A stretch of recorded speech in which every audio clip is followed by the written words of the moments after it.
Keith, we're kind of lining up for a pretty solid weekend as far as people being able to get out and do some fall-themed activities. Yeah, it's going to be nice. I saw Dana and a couple other people here, Sam Wilson, they were trying to get through apparently a children's corn maze, and they were struggling with that. But it's a great weekend I'm bad at those too, actually. Great weekend I'm too scared to go in. So. Like a big one? Oh, the ones that are over your head, I think that would make me a little bit nervous, yeah. I have a weird fear of that also. We can talk about this later, but yeah, it's a good weekend for that kind of stuff. Whatever you want to do. Like I said, the last of the foliage probably just about this weekend because we've got some rain, a little bit of wind coming in next week, which might end the season in spots that are just hanging on.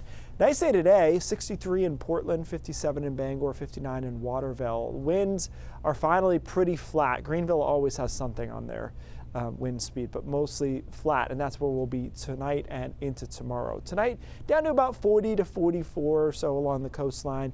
We'll be closer to the upper 30s inland by early tomorrow morning, and then in the low to mid 30s into the mountains. Not particularly cold for this time of the year. And then tomorrow's a lot like today. It's sunny mostly, and temperatures are in the low 60s. The mountains stay in the upper 50s throughout the day, but it's a really pleasant day. And kind of the same vibe on Sunday, just a few more clouds around on Sunday, but I think the trade-off is the temperatures might be a little bit warmer, more in the mid 60s. And I still think there is a chance for an upper 60. You can see this model gives Freiburg a 68. I certainly see that as a possibility. So a few more clouds, a bit more of an onshore flow, but there's more upside to the temperatures. Either way, the weekend looks great. Our next system moves in on Monday.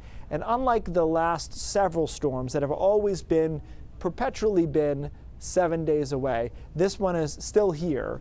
So it looks like rain moves in Monday afternoon into Monday night. It's not a particularly long period of rain, but it's heavy at times through early Tuesday morning. Tuesday morning showers over down east and northern Maine, clearing up pretty quickly over southern and western Maine. And then Tuesday afternoon turns out to be a decent afternoon. But the key here is it looks like another wave will develop along that and give us another shot of rain on Wednesday. So this obviously is less certain because it's farther out in time and it's kind of a funky setup. But I think it's key to how much total rain we end up getting. We're going to get about an inch, it looks like, from Monday afternoon into Monday night. But it's that second shot of rain, if we can connect with it on Wednesday, that will really be more noticeable for the drought, where we could end up with 2 inches, maybe even more of rain. So we'll keep an eye on that second area on Wednesday. But I think it's promising, at least. Breezy behind it on Thursday into the 50s, coolish on Friday. I'm doing the math. That's not Halloween. It's the week after. Yep. It'll be in the low 50s there. So really nice weekend, and then we get some, obviously, as we've documented, needed rain. Mm-hmm. And if we can thread the needle there on Wednesday, that would be kind of the type of rain you're trying to do this with, meaning, say you can get, and this is on the high side, but sure, say you can get 2.5 inches of rain.